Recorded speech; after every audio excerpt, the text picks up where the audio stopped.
볼링을 칠 때 킹핀이라고 하는 볼링핀을 제대로 쓰러뜨리면 나머지 핀들이 줄줄이 쓰러지게 됩니다. 하지만 이 킹핀이 제대로 쓰러지지 않으면 옆에 있는 다른 핀들도 쓰러지지 않게 됩니다.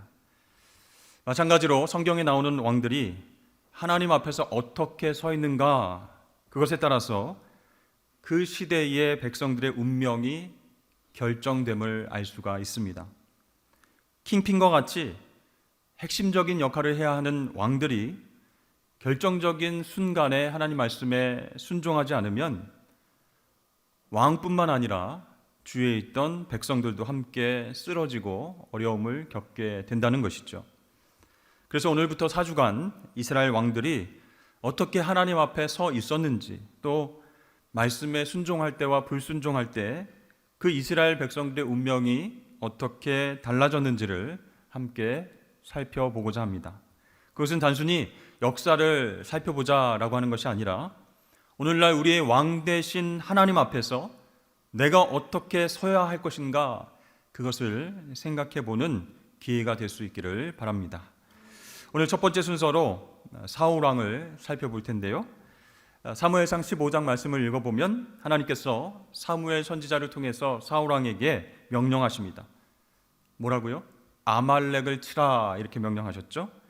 그런데 그들의 모든 소유를 남기지 말고 다 진멸하라. 남녀노소, 우양, 낙타, 나귀, 모든 소유물들까지 전멸하라, 이렇게 명령하셨습니다. 하나님은 은혜롭고 자비롭고 노하기를 더디하시는 분이시지만 심판이 시작되면요, 작은 악도 용서하지 않으신다는 것이죠. 노아의 홍수를 통해서 그 당시 모든 죄악을 쓸어버리셨던 그런 하나님이십니다. 그럼 지금은 어떤 때입니까? 지금은 은혜의 때요, 구원받을 때입니다. 하나님께서 악한 사람들에게 회개하고 돌아올 기회를 주시는 은혜의 때입니다. 그러나 마지막 때가 오면요, 모든 기회가 사라지게 되고 심판과 구원으로 분명하게 나뉘어질 때가 오게 될 것입니다. 자, 하나님은 사울 왕에게 아말렉을 다 진멸하라, 이렇게 명령하셨는데요, 너무 잔인한 명령이 아닐까, 이런 생각을 해봅니다. 그런데 시간을 거슬러 올라가 보면 출애굽한 이스라엘 백성들이 광야를 지날 때 아말렉 군대가 슬그머니 나타나서 뒤에 힘없는 사람들을 먼저 치고 공격해 옵니다. 또 리브딤에서 전쟁을 치를 때에 모세가 하늘을 향해서 두 손을 올리면 이스라엘 백성들이 이기고, 팔이 아파서 손을 내리면 아말렉이 이기는 그런 전쟁을 하게 되었습니다. 그때 모세는 아론과 훌의 도움을 받아서 계속 손을 올려서 기도하게 되었고, 하나님의 도우심으로 아말렉을 무찌르게 되었습니다. 그때 모세가 제단을 쌓고 그 이름을 여호와 니시, 여호와의 깃발, 여호와는 나의 깃발, 이런 이름을 지었죠. 그리고 여호와가 아말렉과 더불어서 대대로 싸우시리라, 이렇게 선포를 하게 됩니다. 그러니까 하나님의 뜻은 이스라엘과 하나님을 대적하는 이 아말렉 족속을 전멸하는 것, 그것이 바로 하나님의 뜻이었습니다. 신명기 25장에도 그렇게 반복해서 말씀하십니다. 너희가 애굽에서 나오는 길에 너희의 피곤함을 타서 내 뒤에 떨어졌던 약한 자들을 쳤던 아말렉의 행위를 기억하라. 너는 아말렉의 이름을 천하에서 도말할지니라. 너는 잊지 말지니라. 이렇게 신명기 말씀을 통해서 하나님께서 강조하십니다. 자, 이제 하나님은요, 사울이 이스라엘 왕이 되자 아말렉을 진멸하라, 이렇게 명령하셨습니다. 자, 하나님 반드시 약속을 지키시는 신실하신 분이십니다.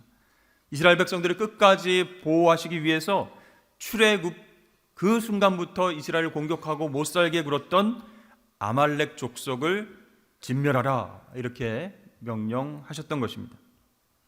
그런데 아무리 생각해도 남녀노소, 짐승들 모조리 진멸하는 명령 너무 심한 것이 아닐까.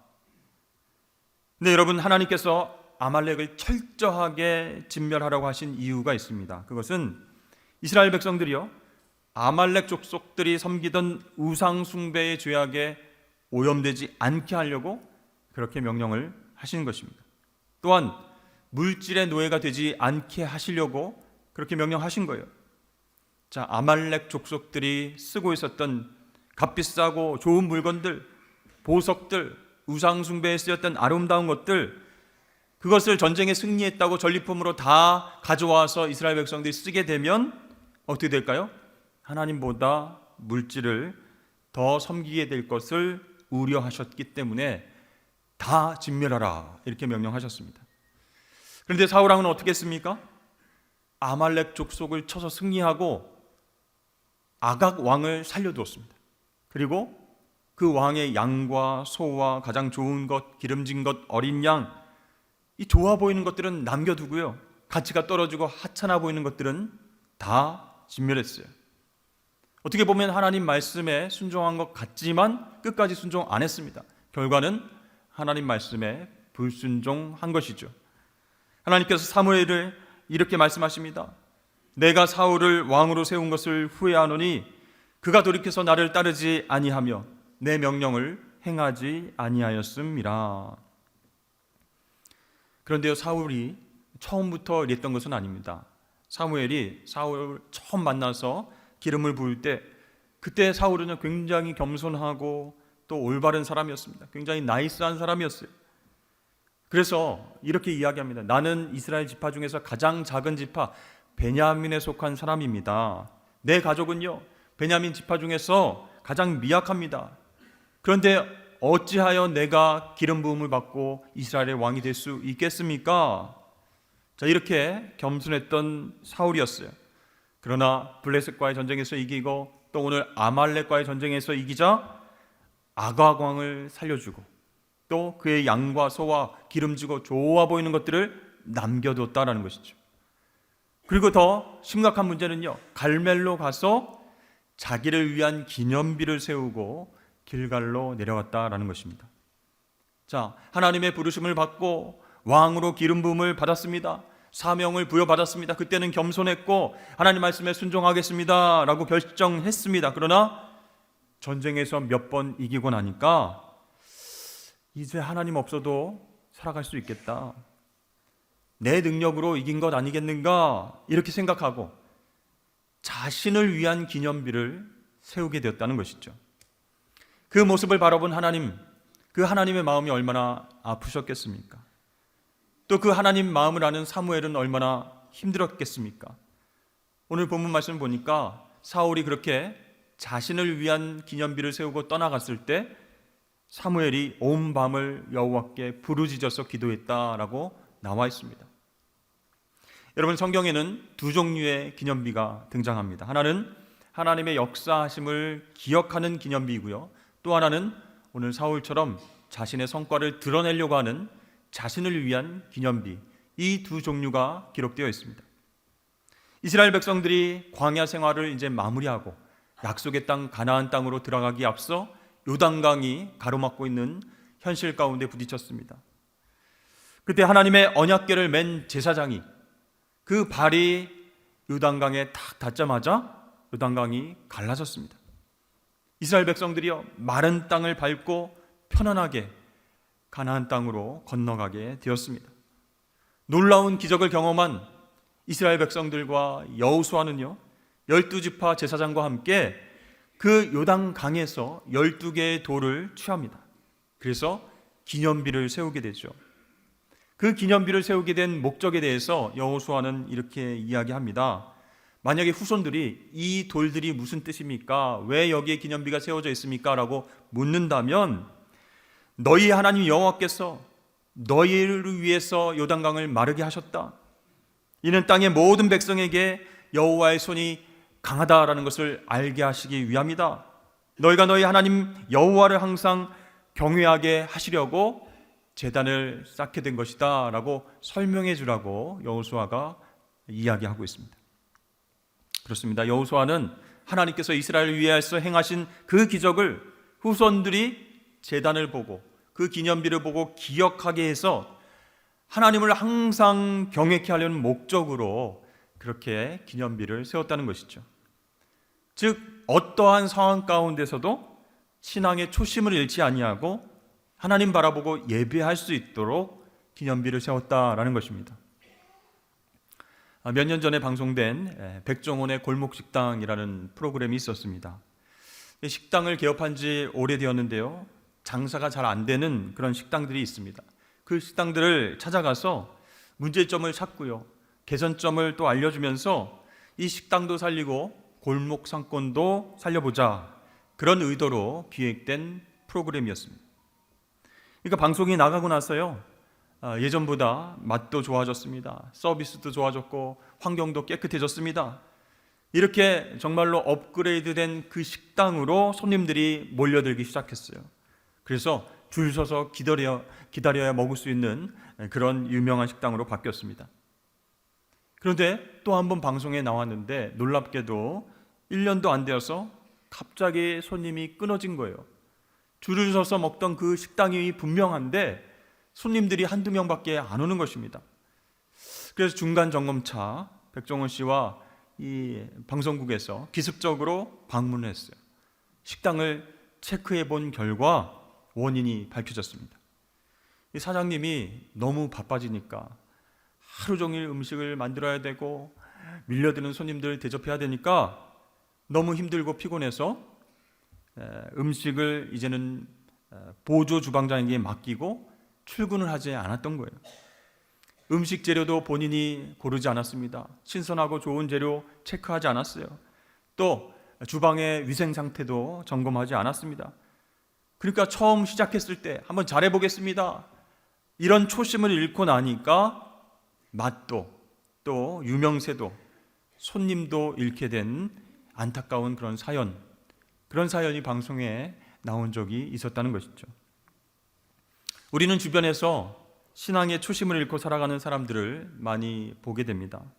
예전에는 하나님 크신 은혜와 기적을 경험하고 신실하게 그렇게 살았는데 지금은 자기 마음대로 살면서 욕망대로 살면서 하나님의 영광을 가리며 사는 분들이 종종 있다는 것이죠. 참 안타까운 모습입니다. 여러분, 사울이 왕이 되었을 때는요, 정말로 겸손하고 신실한 모습으로 이스라엘 백성들을 섬겨 나갔습니다. 그러던 어느 날 사울이 전쟁에서 이기고 나니까 지금껏 이룬 업적이 내 것이다 라는 생각을 하게 되었어요. 아말렉과의 전쟁에서 승리를 거두면서도 하나님의 도우심이라고 하는 그 중요한 흔적을 지워버렸습니다. 그리고 내가 이룬 승리의 흔적을 남겨야 되겠다라고 생각하고 자신을 위한 기념비를 세웠던 것입니다. 자, 이때부터 하나님의 마음 가운데 사울의 이름이 지워지게 됐습니다.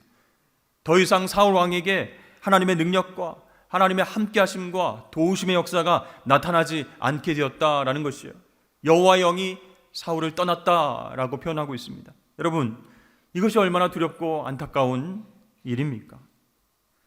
사무엘이요, 사울 왕을 찾아가서 하나님의 마음을 전달했습니다. 그리고 질문합니다.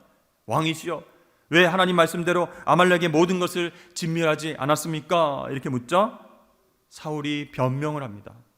내가 하나님 말씀에 순종하려고 했는데 백성들 때문에 이렇게 됐습니다 라고 이야기합니다. 오늘 24절 말씀 보니까 사울이 사무엘에게 이르되 내가 범죄하였나이다. 내가 여호와의 명령과 당신의 말씀을 어긴 것은 내가 백성을 두려워하여 그들의 말을 청종하였음이니이다. 그러니까 사울 왕이 내가 범죄했습니다 라는 말은 했지만 하나님 말씀에 불순종한 것은 회개하지 않았다는 거예요. 대신 백성들에게 책임을 전가시키고 있습니다. 하나님의 도우심과 하나님의 능력으로 승리했음에도 불구하고 초심을 잃어버리고 자기를 위한 기념비를 세운 사울, 이 사울 왕은 결국 하나님의 버림을 받게 되었습니다. 안타깝지만 사무엘이 사울 왕에게 이런 얘기를 합니다. 왕이 여호와의 말씀을 버렸으므로 여호와께서 왕을 버려 이스라엘 왕이 되지 못하게 하셨나이다. 기도의 사람 E.M. 바운주라고 하는 분이 사명을 설명하다가 자신의 책에서 재미있는 비유를 이야기했습니다. 하나님께서 3명의 천사에게 사명을 각각 주셔서 이 땅에 보내셨는데요, 한 천사에게는 황금으로 만든 호를 들고 제국을 다스리는 왕이 되게 하셨습니다. 또 다른 천사에게는 커다란 주판을 들고 큰 기업을 경영하는 사장이 되게 하셨습니다. 그리고 마지막 천사에게는 똥바가지를 주면서 빈민촌으로 내려가서 똥을 푸는 일을 맡기셨습니다. 그러니까 이 세 천사가 각각 뭘 들고 있어요? 황금홀과 큰 주판과 또 똥바가지를 들고 이제 구름을 타고 이 땅으로 내려오게 되었습니다. E.M. 바운즈는 사명을 설명하면서 이 비유를 이야기하다가 끝에 이런 질문을 합니다. 과연 세 천사들의 사명감에 차이가 있겠습니까? 여러분, 하나님은 하나님의 사람들을 통해서 기적과 역사를 이루어 가십니다. 그런데 자신의 기념비를 세우려고 하는 교만한 사람이 아니라 이름도 없이 빛도 없이 묵묵히 섬기고 순종했던 사명의 사람들을 통해서 하나님의 역사를 이루어 가시는 줄로 믿으시길 바랍니다. 이게 참 중요한 부분입니다. 예수님께서도 베드로와 야고보와 요한 이 세 명의 제자와 함께 산에 올라가신 적이 있죠.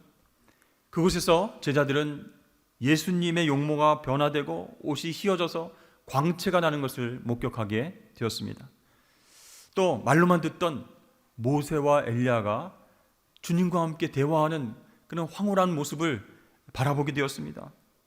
그때 베드로가 이렇게 말합니다. 주여, 우리가 여기 있는 것이 좋사오니 우리가 초막 셋을 짓되 하나는 주를 위하여, 하나는 모세를 위하여, 하나는 엘리야를 위하여 하사이다 하되, 자기가 하는 말을 자기도 알지 못하더라.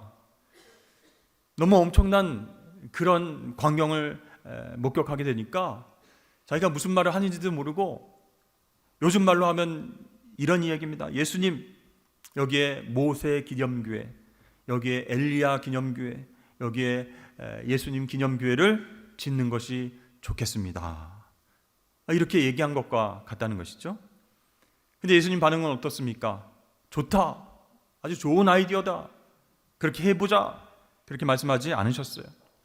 대답은 안 하시고 제자들과 함께 산에서 내려오셔서 귀신 들린 사람들을 고쳐주시고 사명을 감당하셨습니다. 그렇게 질문하고 이야기하는 베드로의 이야기를 듣고 예수님의 마음은 어떠셨을까요? 너희들이 이 자리에 기념교회를 짓는 것, 그것이 과연 하나님을 위한 일인지 생각해 보아라. 너희가 그렇게 훌륭하게 생각하고 존경하는 그 믿음의 선배들 모세와 엘리야를 위해서 기념비를 지을 생각은 하지도 말아라. 그들도 하나님 앞에서 한때 쓰임 받았던 도구일 뿐이다. 그렇습니다. 여러분, 하나님은 나를 위한 기념비를 세우는 것을 원치 않으신다는 거예요. 우리가 아무리 하나님을 위해서 위대한 일, 좋은 일, 커다란 성과를 이뤘다 할지라도 하나님 앞에 내 흔적과 명예를 남기려고 한다면 하나님은 우리를 다시 쓰실 수 없다는 얘기입니다. 하나님의 흔적이 아닌 내 흔적을 남긴다면 하나님은 우리를 버리시고 다른 사람을 쓰실 수 있다라는 메시지예요.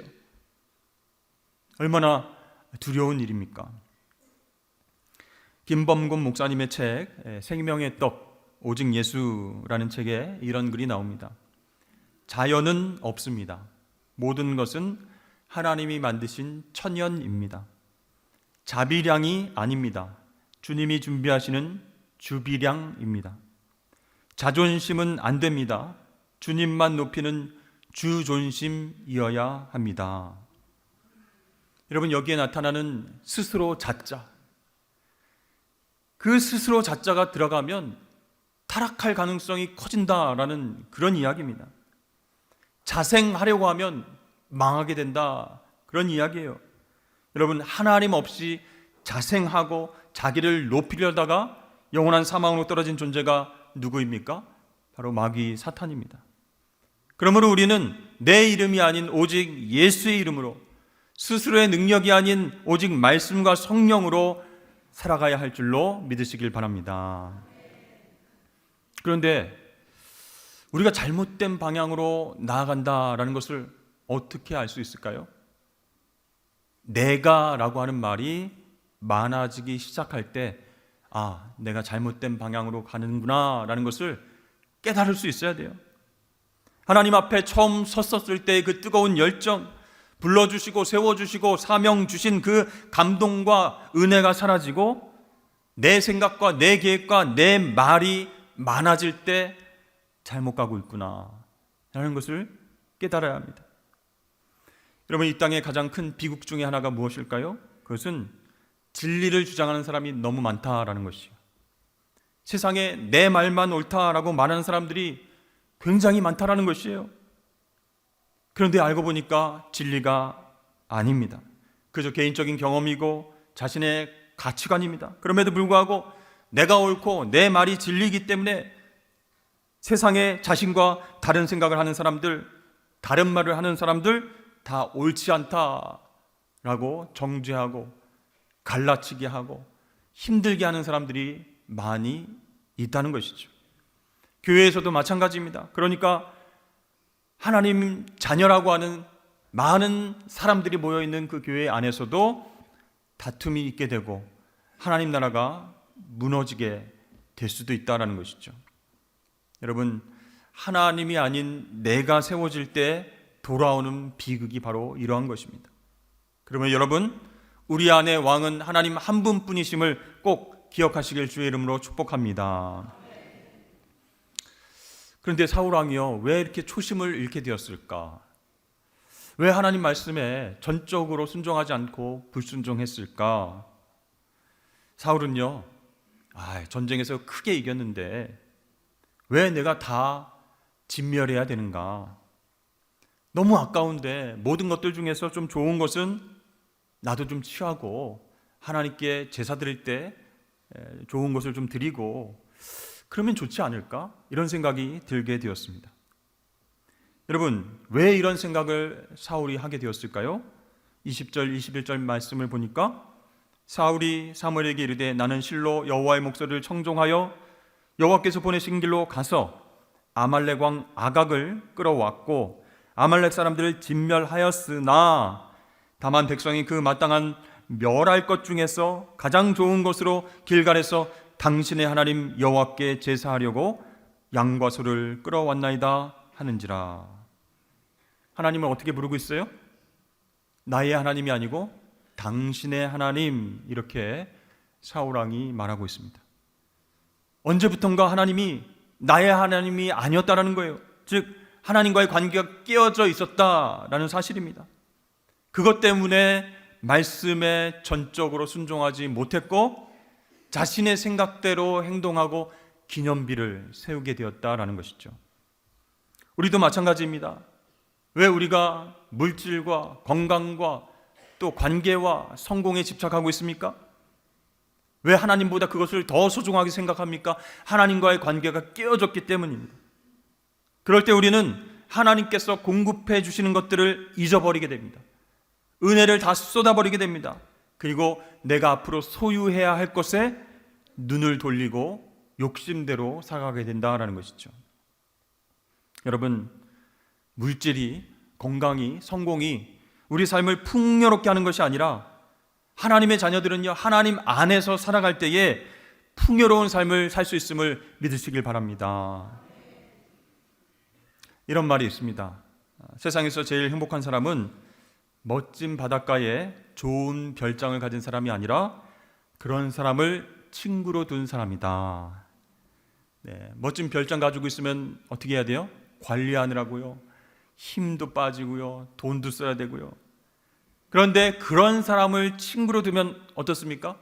힘들이지 않고 다 누릴 수 있는 거예요. 마찬가지로 온 우주 만물의 주인 되시는 그 하나님과 늘 가까이 지낼 때 우리는 하나님의 모든 것들을 풍요롭게 누리게 될 줄로 믿습니다. 사울이 전쟁에서 승리한 직후에 아주 튼실하고 좋은 소와 양, 짐승들을 바라보면서 머뭇거렸습니다. 죽여 살려 머뭇거렸습니다. 하나님께서 나에게 주신 말씀만으로는 뭔가 부족하다 이렇게 여겼기 때문에 처음에는 순종했다가 끝까지 순종하지 않게 되었습니다. 그리고 하나님 여호와께 내가 제사를 드리려고 이렇게 좋은 양과 소를 끌고 왔나이다. 변명하는 거예요. 하나님을 위해서 했다라는 말입니다. 여러분, 우리도 신앙생활하면서 비슷한 말 하지 않습니까?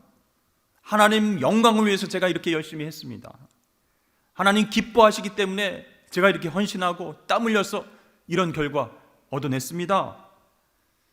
근데 여러분 생각해 보세요. 막상 하나님께서 기뻐하시지 않는다면 어떻게 하시겠습니까? 여러분, 하나님은요, 우리의 내면을 살피시는 분이세요. 그리고 이렇게 말씀하십니다. 너는 내가 좋아한다는 명목으로 네가 좋아하는 일들을 많이 하는구나. 내가 기뻐하는 것은 하나도 생각하지 않으면서 하나님을 위해서 한다라고 이야기만 하는구나. 이렇게 말씀하실 수도 있다는 것이죠. 그러므로 사랑하는 성도 여러분, 우리가 아무리 하나님을 위해서 섬기고 봉사한다 할지라도 하나님 말씀을 듣지 않으면 우리는 엉뚱한 일을 하게 된다는 것입니다. 순종은 무엇입니까? 듣는 것입니다. 그래서 사무엘은 어떻게 이야기했습니까? 순종이 제사보다 낫습니다. 듣는 것이 순양의 기름보다 더 낫습니다. 이렇게 사울 왕에게 강조하면서 메시지를 전달한 것입니다. 여러분, 우리가 하나님의 일을 많이 한다고 많은 사람들에게 보여주고 말하고 다닌다 할지라도 평소에 하나님의 음성을 듣지 아니하면, 하나님 말씀에 순종하지 아니하면 하나님은 우리를 쓰시지 않는다라는 사실입니다. 그러므로 내가 원하는 것이 아니라 하나님의 음성을 듣고 하나님 원하시는 것에 순종하시는 저와 여러분 되시길 축복합니다. 그렇지 않으면요, 우리가 어떻게 변하게 될까요? 사울처럼 돼요. 자기를 위한 기념비를 곳곳에 세우려고 하게 될 것입니다. 가정에서도, 교회 안에서도, 직장에서도 자기 이름과 자신의 영광을 위해서 기념비를 세우려고 그렇게 노력하며 살아가게 된다라는 것이죠. 오늘 첫 번째 사울왕의 모습을 통해서 우리는 깨닫게 됩니다. 하나님 말씀에 끝까지 순종하는 한 사람, 그 사람을 통해서 하나님은 일하시고 영광을 받으시는구나 라는 것을 우리가 깨닫게 됩니다. 사랑하는 성도 여러분, 나를 위한 기념비를 세울 것이 아니라 매 순간순간 순종의 사람으로 살면서 하나님께 영광 올려드리는 저와 여러분 되시길 주의 이름으로 축복합니다.